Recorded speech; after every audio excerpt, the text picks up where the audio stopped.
Hello and welcome to NC Continental Prime, reaching you live from our studios in Lagos, Nigeria. I am Benga Aborowa. The headlines at this hour. Somalia President Farmajo calls for urgent discussion with opposition. The Democratic Republic of Congo's president vows to take radical measures to end instability. And deadly fighting ongoing between Ethiopia's northern Tigray and neighboring Amhara region. We bring you the details shortly.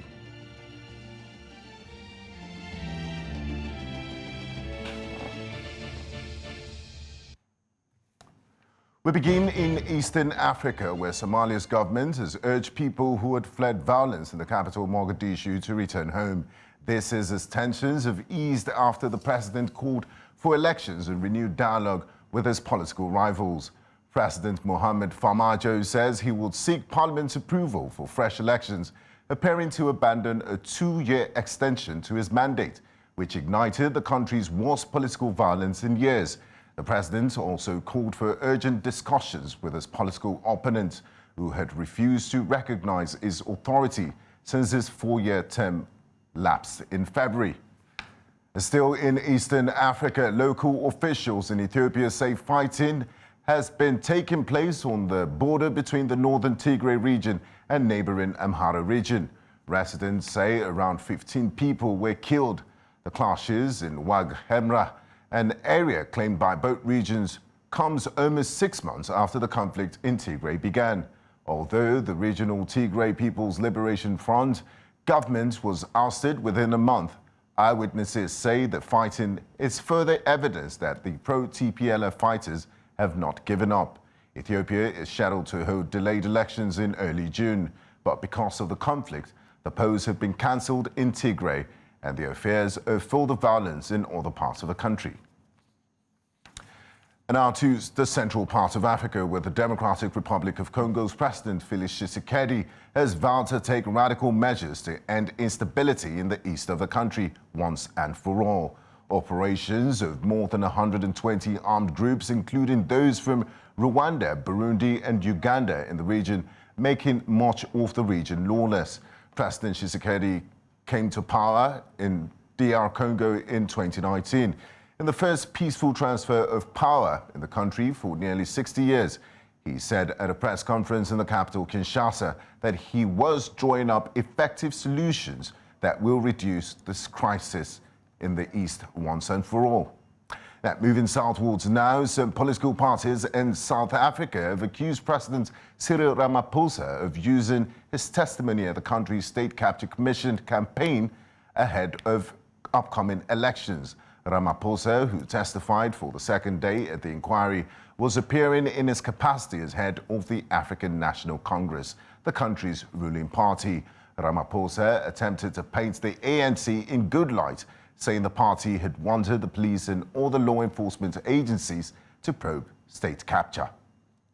Whilst you may argue that I'm equivocal, I am a party person.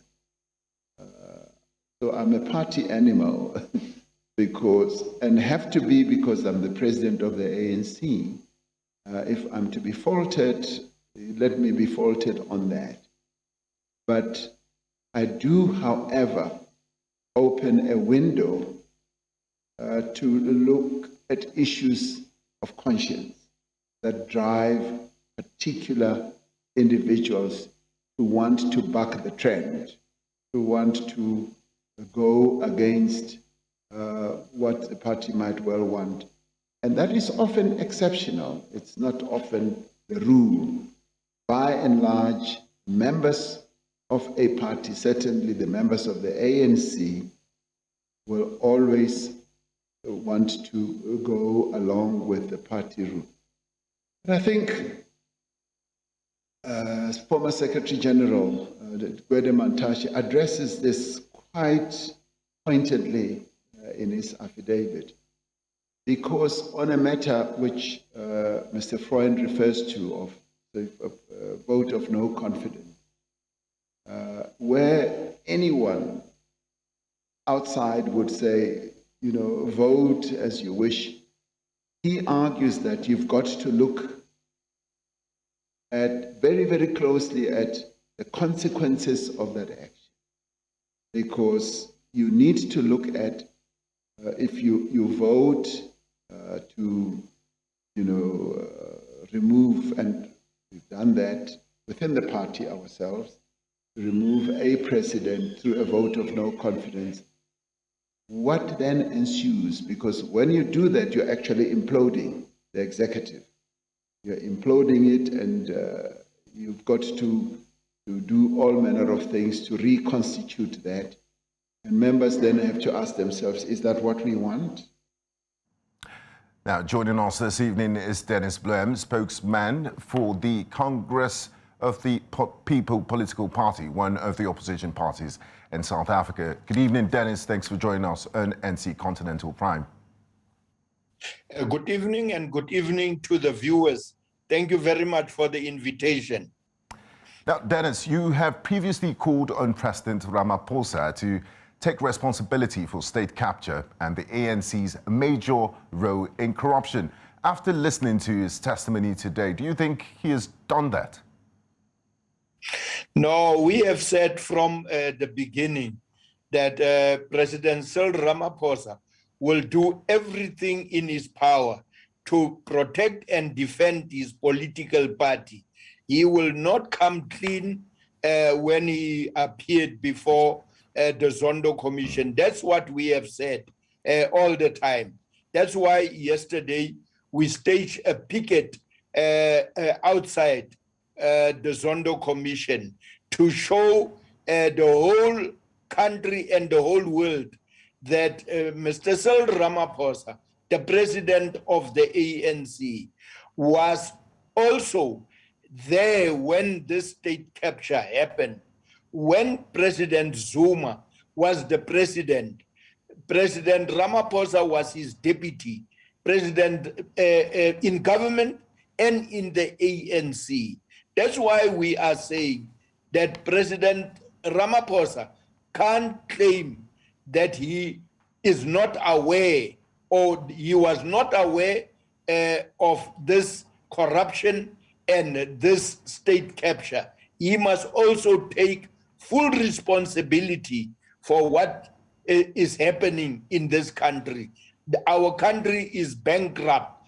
Our country is in junk status because of the looting of state resources by ANC members who appear before the Zondo Commission as we speak now. Now, Dennis, the party's cadre deployment practice was a big concern, along with poor oversight in Parliament. You've been a member of Parliament yourself. What's the biggest challenge to effective oversight in Parliament? You see, you must vote and listen to the party leaders when you are in Parliament. That is the biggest problem. When you are there, you must also defend wrong things. Whenever you see, I was a chairperson of the Portfolio Committee on Correctional Services when I was still a member of the ANC. And you must just follow the party line. But unfortunately for me, I have challenged this practice, and I was all the time in trouble. The chief whip will call me after each and every portfolio committee meeting to say that I am acting as if I'm an opposition to the party, the ANC. But I went there to represent the people of the country and not the political party and covering up wrong things. Now, on the second day of testimony, there was a major focus on political party funding. President Ramaphosa did admit that his own campaign gathered up to 300 million rand, and he seems to be suggesting that the problem is legislation. What is your take on this?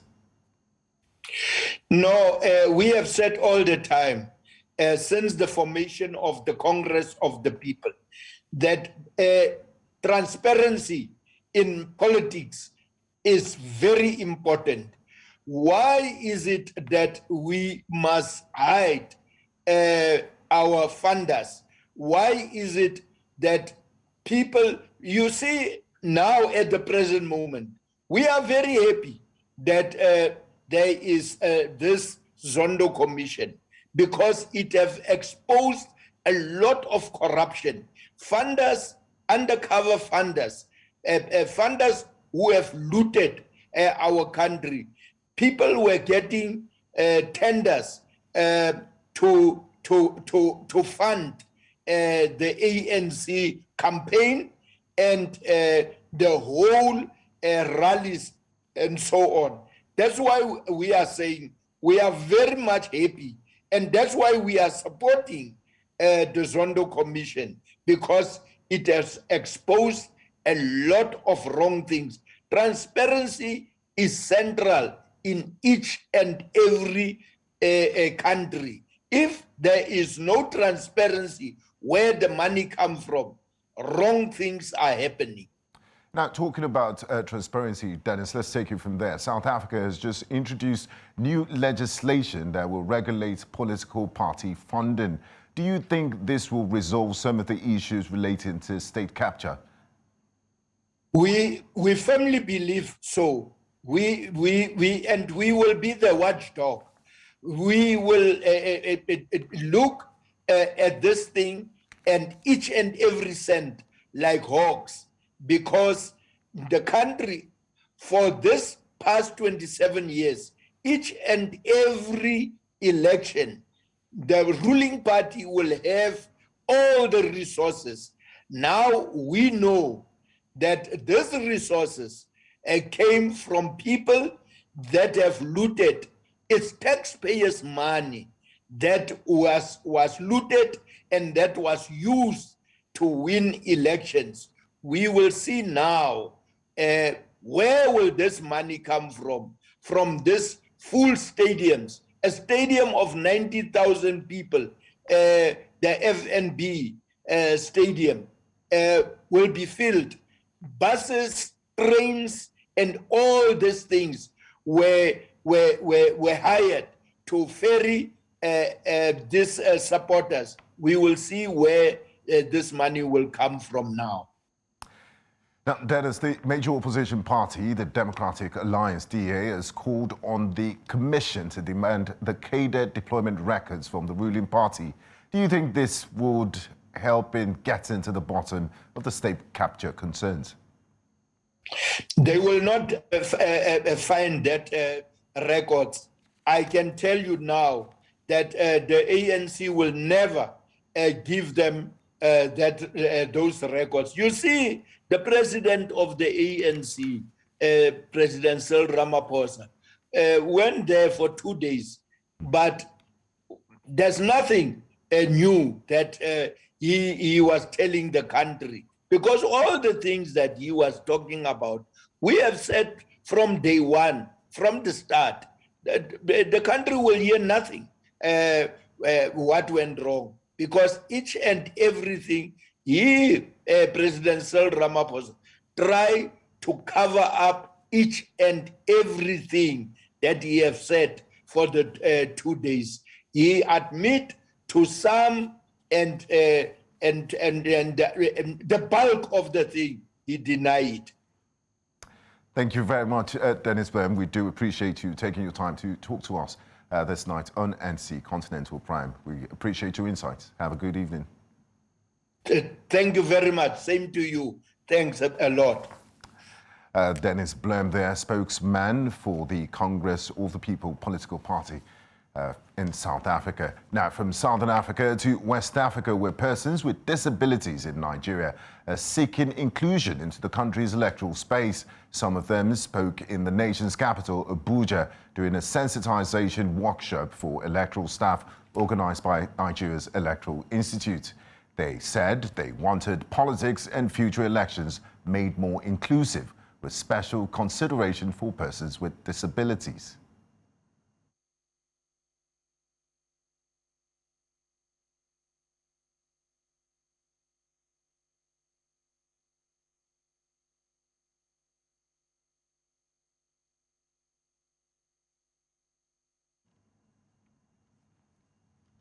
Coming up on NC Continental Prime News, Angola reimposes movement restrictions to limit a second wave of COVID-19 infections. We'll bring you details of this story and more after the break. Stay with us.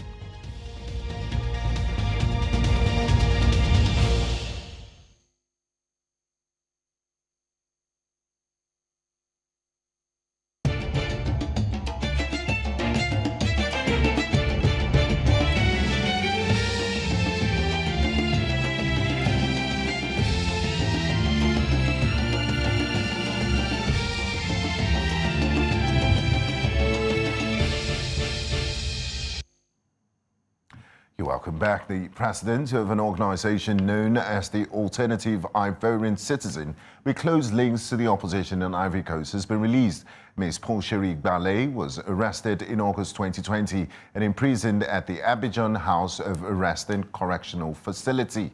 She was charged with inciting revolts, calling for an insurrection, disturbing public order, violence and assault. Ballet's organization was among opposition and civil society groups that called on protesters to march against a third-term bid for President Alassane Ouattara. The event resulted in 6 deaths and 100 injured, while 69 people were arrested. 3 other collaborators were also freed. United Nations High Commissioner for Refugees Filippo Grandi is calling for more support to help Burundian refugees who have chosen to go back home.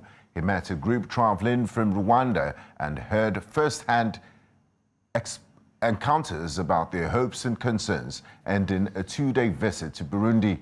Grandi praised progress made towards helping refugees find long-term solutions in the heart of Africa's Great Lakes regions. What is now very important is for those who go back to Burundi to ensure that their return is sustainable, that they are safe, that they can have access to jobs, to services. I saw some kids that haven't gone to school for quite some time, so it will be important that once they're back home, they can have access to all this. Now in North Africa, a leading figure in Algeria's pro-democracy protest movement, Karim Tabou, has been arrested. He was detained after being summoned to a police station to respond to a complaint that's been filed against him. Tabou became one of the most recognizable figures in the street demonstrations that forced the resignation of President Abdelaziz Bouteflika 2 years ago. His detention comes weeks ahead of parliamentary elections that he and other opposition figures have said they will boycott. Staying in North Africa, the International Organization for Migration says 108 illegal migrants have been rescued off the Libyan coast. According to IOM, a total of 6,174 illegal migrants have been rescued off the Libyan coast so far this year, including 426 women and 277 minors. IOM estimates that in 2020, a total of 11,891 illegal immigrants were rescued and returned to Libya. It adds that 381 migrants died and 597 went missing on the central Mediterranean route during the same period. Libya has become a preferred point of departure for thousands of illegal immigrants who attempt to cross the Mediterranean Sea to reach European shores.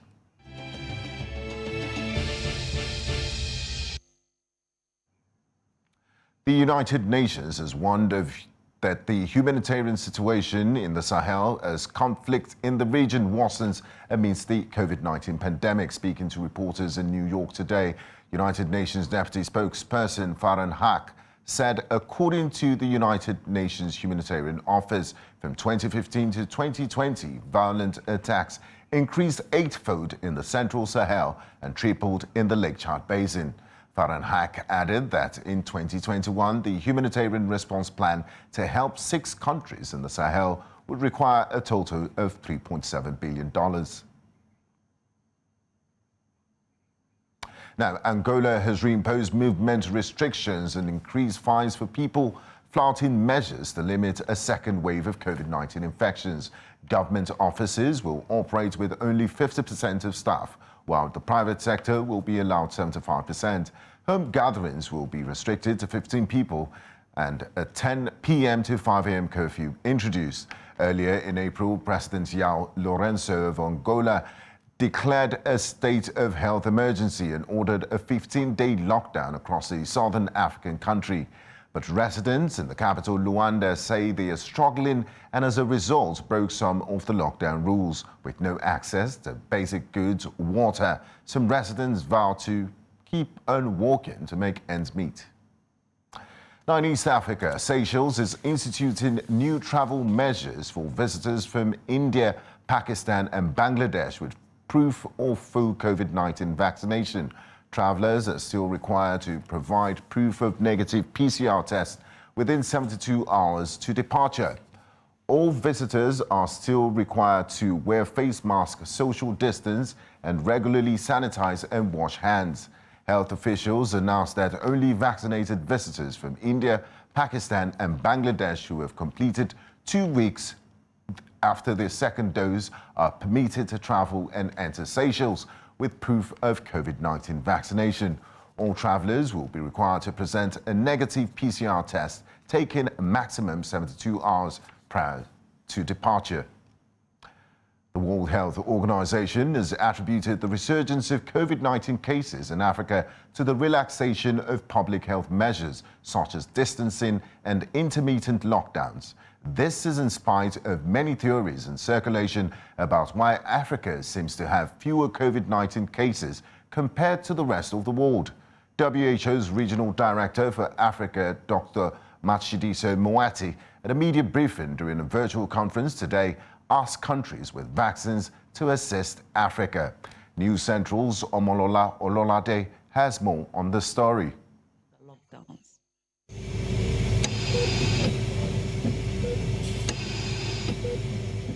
According to researchers, Africa experienced a 30% rise in infection in its second wave of coronavirus last year, but implemented fewer public health measures than it did in the first wave. This is one of the reasons they suggested contributed to the higher death tolls during this second wave. Lift your head. Lift your head. Now is not the time to let our guard down, even in countries which have opened up after lockdowns. This is happening across all service areas, and most frequently, those for mental health, immunization, and chronic diseases like diabetes and hypertension.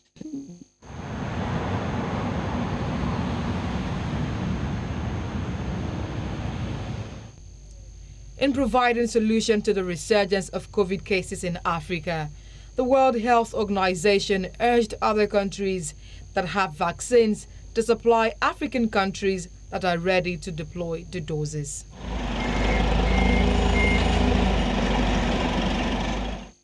This will save lives and help bring about the end of this pandemic.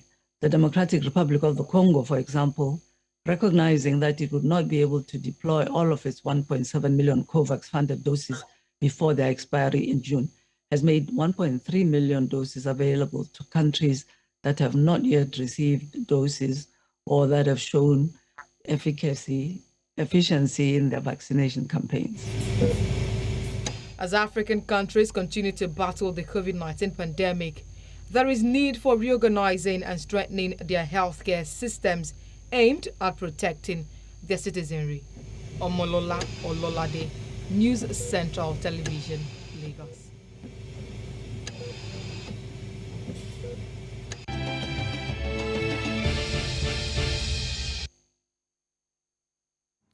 You're watching NC Continental Prime. Still ahead, special envoy for Syria warns of significant escalation of violence in northwest Syria. Details after the break. Join us again.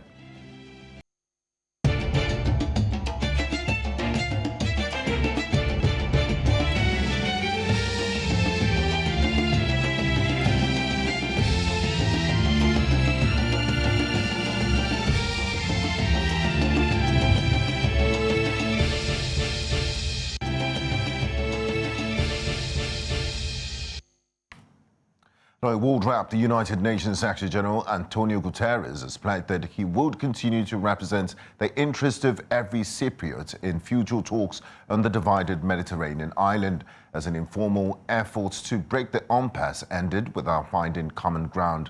The development represents the latest UN-led efforts to resolve decades of tensions in Cyprus between the Turkish Cypriot North and the Turkish Greek South, whose communities have been split since 1974. The truth is that in the end of our efforts, we have not yet found enough common ground to allow for the resumption of formal negotiations in relation to the settlement of the Cyprus problem. We have been able to agree that I will convene in the near future another meeting of the 5+1, the 5 plus the United Nations, again with the objective to move in the direction of reaching common ground to allow for formal negotiations to start. The position expressed yesterday by the Turkish Cypriots was that the many efforts made to solve the Cyprus issue over the years have failed, including the most recent attempt made in Crans-Montana. They believe that efforts to negotiate a bizonal, bicommunal federation have been exhausted. The position expressed yesterday by the Greek Cypriot delegation was that negotiations should resume from where they left off in Crans-Montana. They should aim to achieve a settlement based on a bizonal, bicommunal federation. United Nations Special Envoy for Syria, Geir Pedersen, has sounded a warning to the United Nations Security Council. Pedersen noted that there has been a significant escalation of violence in northwest Syria. These included strikes on a UN-supported and notified hospital in western Aleppo, close to densely populated IDP camps and on the Turkish-Syrian border. Testing across the country so limited. I want today to sound a warning to all. A warning to prioritize the proactive search for a settlement of the Syrian conflict. Despite more than a year of relative calm by Syrian standards, this month reminded us of the potential for the situation to further disintegrate or rapidly deteriorate. I worry about the economic destitution facing the Syrian people. In the context of a decade of conflict and destruction, corruption and mismanagement, war economies, the Lebanese financial collapse, the pandemic, and sanctions. While the Syrian pound recovered some value this month against the backdrop of Syrian government measures, food prices remain at historic highs and inflation has not abated. 12.4 million Syrians are now food insecure, an increase of 4.5 million in the last year alone. Fuel shortages remain a concern as well. Since testing across the country so limited, there is a high degree of uncertainty over exactly the scale of the pandemic in Syria. But from the available information, it is pretty clear that the virus spread is again rapid, but also accelerating. The number of new cases recorded by the Ministry of Health in March was twice the number recorded in February. Hospitals in Damascus, including intensive care units, are now full. In northern Syria, new cases have been confirmed in displacement camps, including at Al-Hol and Al-Roj. Both those camps lack the resources to treat COVID patients.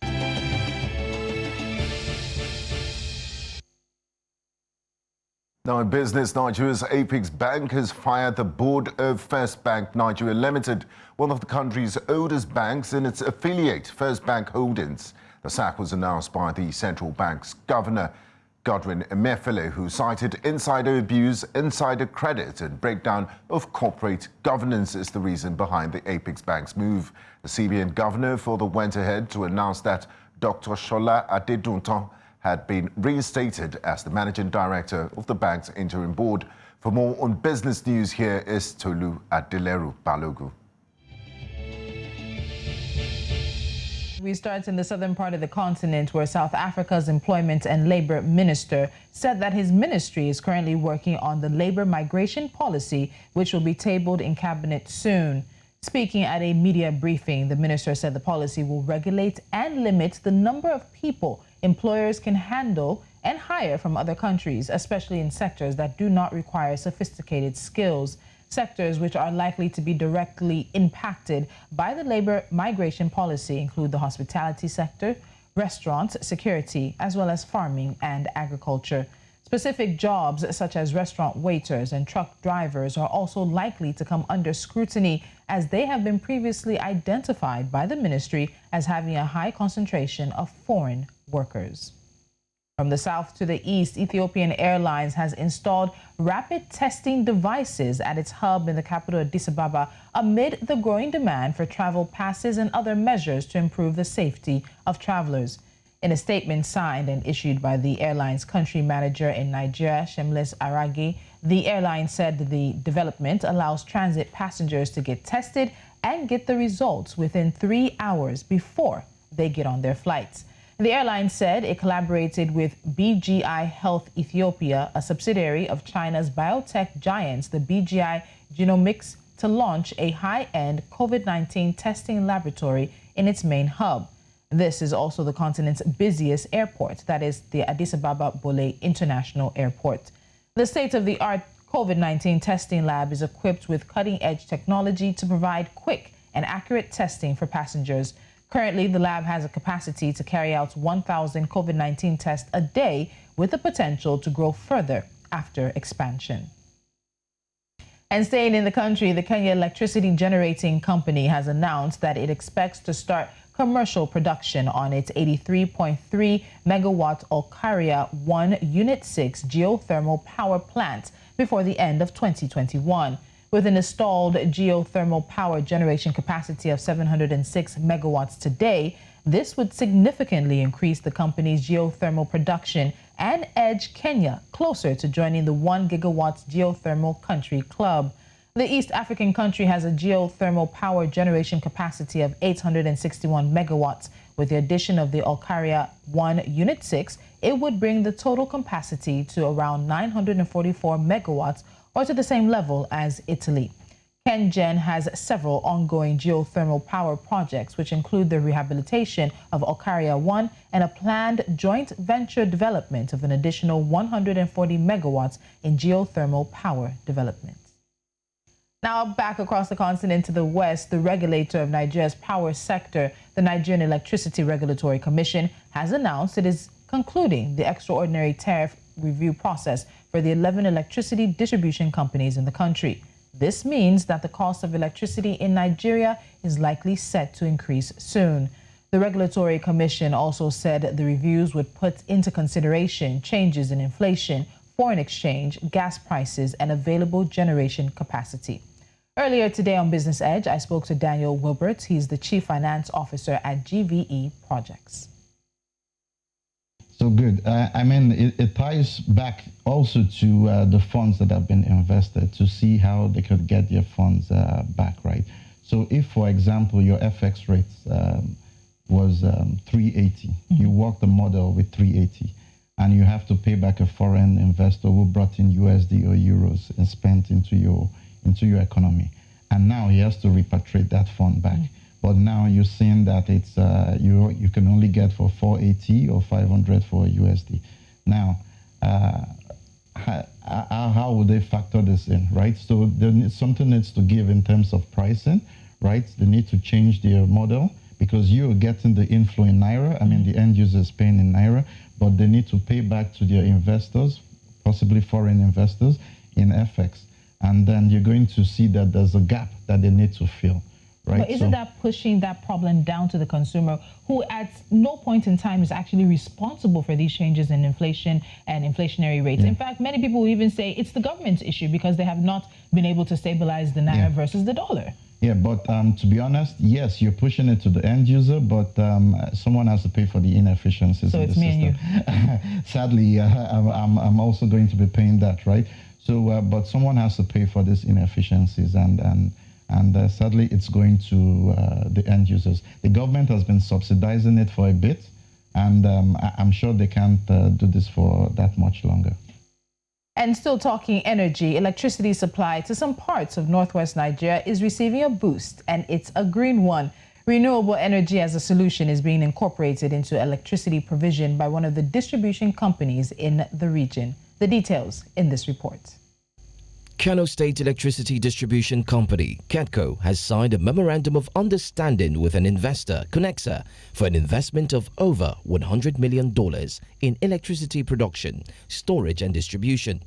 The MOU, which seeks to provide cutting-edge technology in deploying renewable energy, is backed by the Nigeria Sovereign Investment Authority and targets 10 megawatts production and distribution to 30,000 consumers in Kano.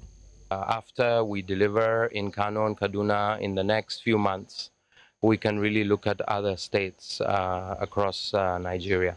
That's the exciting bit, that our business model is very replicable and scalable and creates a win-win for the government, for the discos, and for our investors. The UK Minister for Africa, James Doddridge, who was also at the ceremony, commended the move, stressing that Africa is rife to deploy alternative sources of energy that are pollution-free. Energy for industrial, commercial, and residential use, using innovative financial structures. We are actually funds and project managers for a 10 megawatt solar power plant in Kombotso local government in Kano State.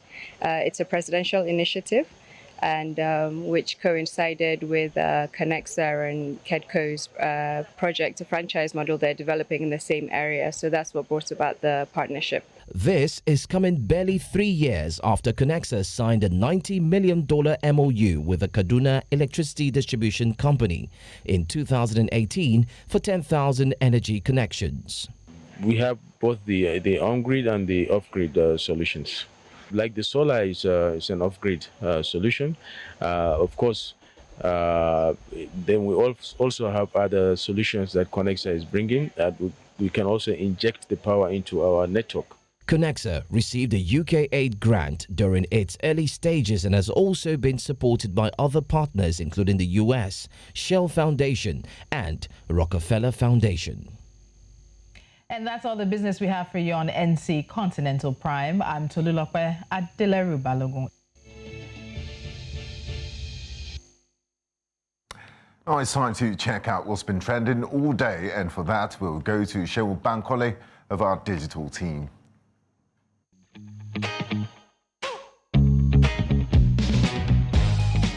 Another episode of NC Trendz. Welcome, I am Sheryl Bankole. Now, something really interesting is happening on the Nigerian social media space and has kept us buzzing all day. Remember I told you yesterday that actors Iyabo Ojo and Yomi Fabiyi had an online altercation following the rape allegations leveled against Baba Ijesha? Now, the Nigerian police has said that they might release Baba Ijesha on Friday. Nigerians are not having any of that, especially because of the now viral video that showed Baba Ijesha actually apologizing for his misdeeds. From one bass to another boast, let's take a look at some of the comments online. At Tools All says that, I just saw the video of Baba Ijesha's confession on Iyabo Ojo's page. The monster already had his belt and trousers unbuckled. I'm shaking, so upset. He's an animal and should be treated as such. I agree on that one. At Uncle_Ajala says, Baba Ijesha confessed to the crime. Princess the comedian, the foster parents of the child, said there is a CCTV camera in the house that captured the event, and some people are still asking for evidence. Some people just wish to see the video of child molestation, which is madness, and I agree with that. At Lolly Pizu says on Twitter that releasing Baba Ijesha is like putting his life in danger. Retweet. Imagine walking in Oshodi and hearing a thunderous slap on his neck from the back. Lock him up. I agree. I really think Baba Ijesha should be locked up. There's more to this story and we'll keep an eye on it as it unfolds. Moving on. In South Africa, hashtag #AskAman is trending. Now, why is the black woman expected to endure abuse and difficulty in a relationship or marriage to prove her value and worth? This question was asked on a show on the #1 urban radio station, Metro FM. And of course, many people are reacting to it. Let's take a look at some of them. At Simply_Tendi says, the danger of being a good person is that people will always take advantage of that. Did you get the twist? At Real Zolisa tweeted and said that if you start caring what they think, you've already lost the battle. That's all on that. Finally, we move on to Juliet Ibrahim in Ghana. American rapper T-Pain revealed that Juliet Ibrahim, alongside 2 other Ghanaian entertainers, are among those who had sent him a message request on Instagram. And he apologized for ignoring them for over 2 years, based on say he didn't know there was such a thing as message requests on Instagram.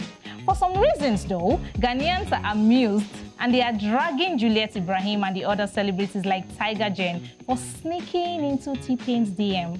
Let's check out some of the reactions.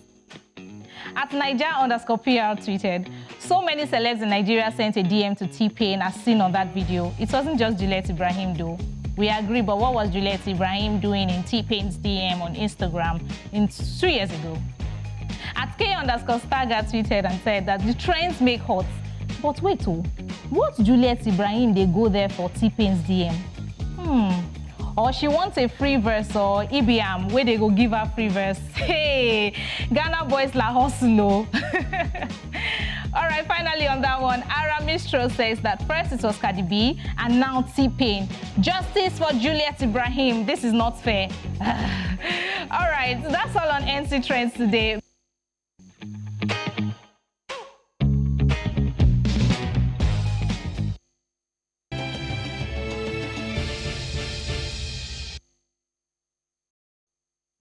And up next is sports news with Udoka. Udoka, good evening. Hi, Benga.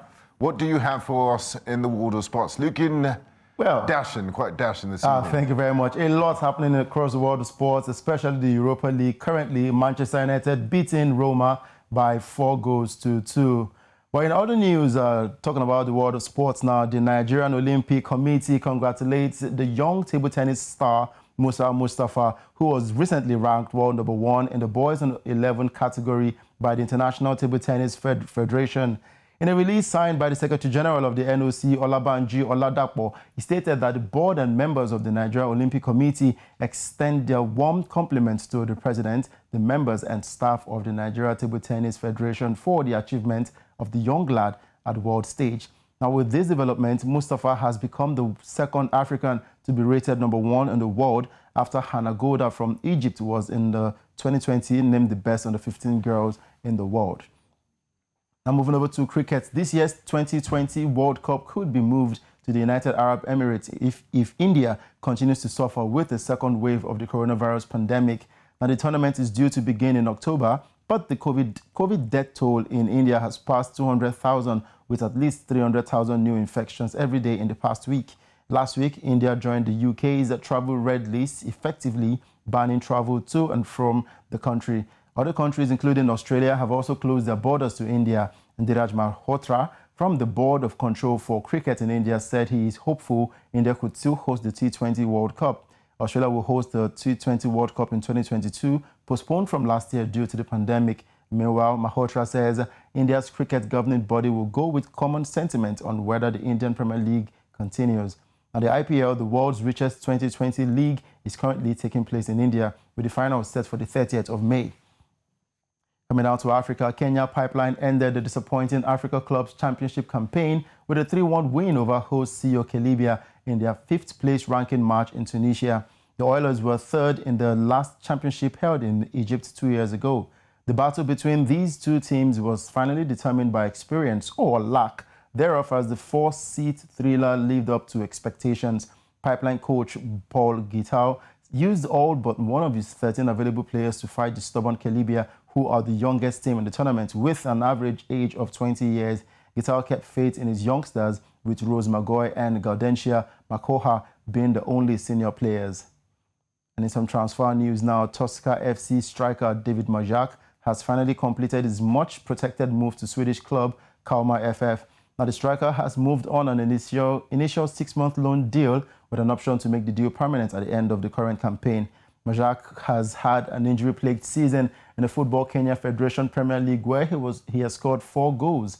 With sporting activities currently suspended in the country, the move from the current table toppers was inevitable.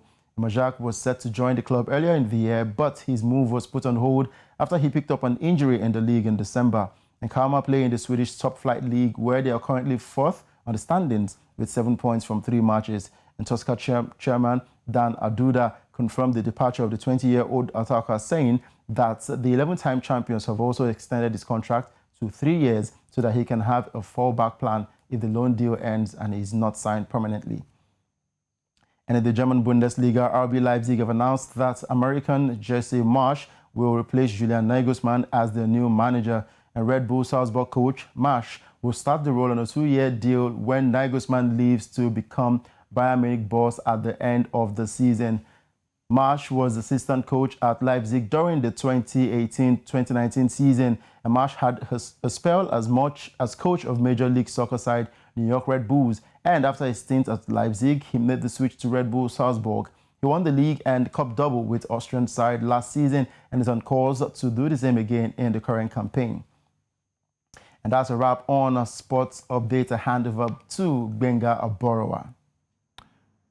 Thank you, Udoka. Yeah. Now, the International Dance Day, celebrated annually, is an event that seeks to bring together people to appreciate the activity that keeps to provide relief from the daily stresses of life, as well as for physical fitness and entertainment. Our correspondent Sam Dandy has more in our entertainment package.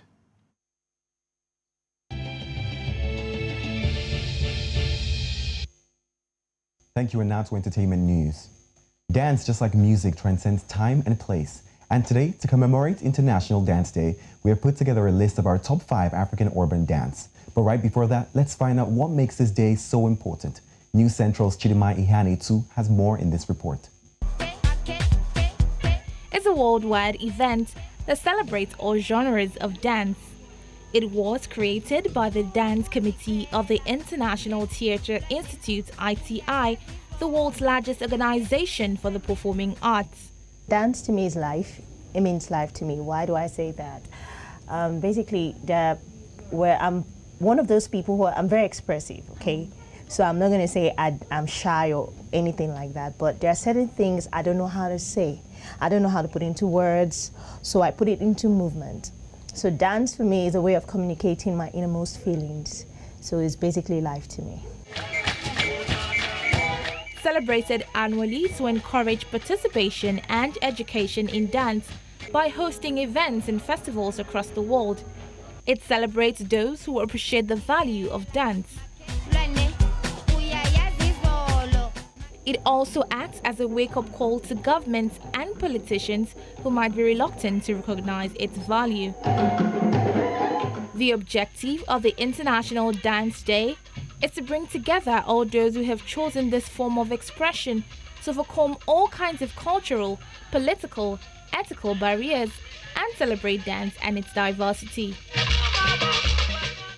It's very important because people look at this profession and they see the conception or the mindset about dancers is that they are riffraffs or street or they are dropouts or this or that. No. It's a profession that is highly, you have to be trained professionally, meaning you have to go to school for it, you have to be educated. Now, you're not just going to learn about technique, you have to learn psychology, you have to learn how to deal because you're dealing with someone else. Through body movements, human beings have expressed and communicated since ancient times. Little by little, the art of dance has been changing and evolving, which is why today, different styles and genres can be seen, ranging from the traditional and academic to the everyday. The first International Dance Day was celebrated in 1982 and has taken place on the 29th of April every year since. This day is significant because it's the anniversary of the birth of Jean-Jacques Novre, the creator of modern ballet. The event seeks to bring people together to create awareness for the importance of dance globally. Chidima Ihanitu, News Central Television. Now that we know more about the International Dance Day, here's our top 5 African urban dance charts. At number 5 is the Shaku Shaku. Truth be told, this move definitely puts your arms and legs to the test. Gaining much acceptance in 2018, the Nigerian street dance took the world by storm and is today referred to as Nigerians' Gangnam Style. We can't forget the Azonto dance very easily, and that's what makes it our number 4 dance. The Azonto dance involves knee bending and hip movements. The dance has effectively evolved from a few basic moves to miming actions. Who would have thought a dance move could evolve so fast and so wide from Ghana? In 2018, the South African viral dance Gwara Gwara went international all the way to the Grammy stage. Started by DJ Bounce, the dance entails lifting and swinging one leg while getting the entire body involved, including the arms in sync with the leg movement. For this one, we'll definitely be needing lessons. The Vosho dance from South Africa almost looks like a workout routine, considering all the squat and fit stepping. Some people call it the Amapiano dance, others call it Yebo Yebo Yebo. But whatever the name you choose is definitely one of the most captivating dance moves we've seen. Zanku leg work is definitely holding it down at our number 1 spot, and there's no argument there. How about we try this together? Right leg stump forward, left leg stump forward. Now speed up the pace and slouch forward a bit. Finally, use your hands knocking against each other like you're doing the Wakanda. My favorite will be spicing it up with a jump on one foot and kick in the end. Dance can be a form of exercise, and it could be for recreational purposes, but for whatever reason today, get up and dance in celebration of International Dance Day. Let me remind you that in 2006, Kafayat Oluwatoyin Shafao, popularly called Kafi, led her dance group to break the Guinness Book of Records for longest dance party in 2006, after they had danced for 55 hours and 40 minutes. Also in November 22nd in 2017, Debbie Odumugwe, aka Pinky Debbie, broke the Guinness World Records for longest dance by an individual. She broke the records in Lagos and went ahead dancing and pushing to set the remarkable world's highest ever by going for 150 hours. And that's where we wrap entertainment news. I am Sam Dandy.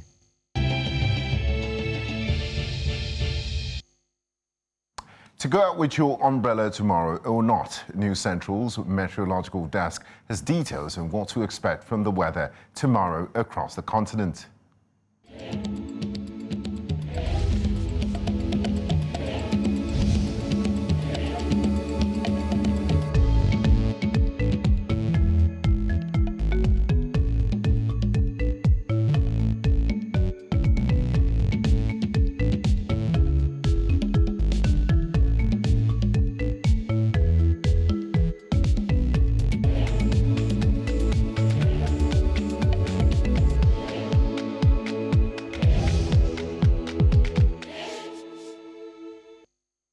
And that's all on the news at this hour, but before we go, let's remind you of our top stories.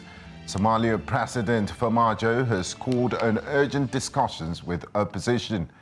Democratic Republic of Congo's president has vowed to take radical measures to end instability. And finally, we told you that deadly fighting is ongoing between Ethiopia's northern Tigray and neighboring Amhara region.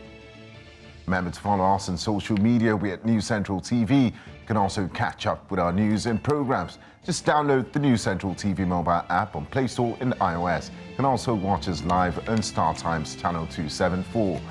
Many thanks for watching. I am Benga Aboroa.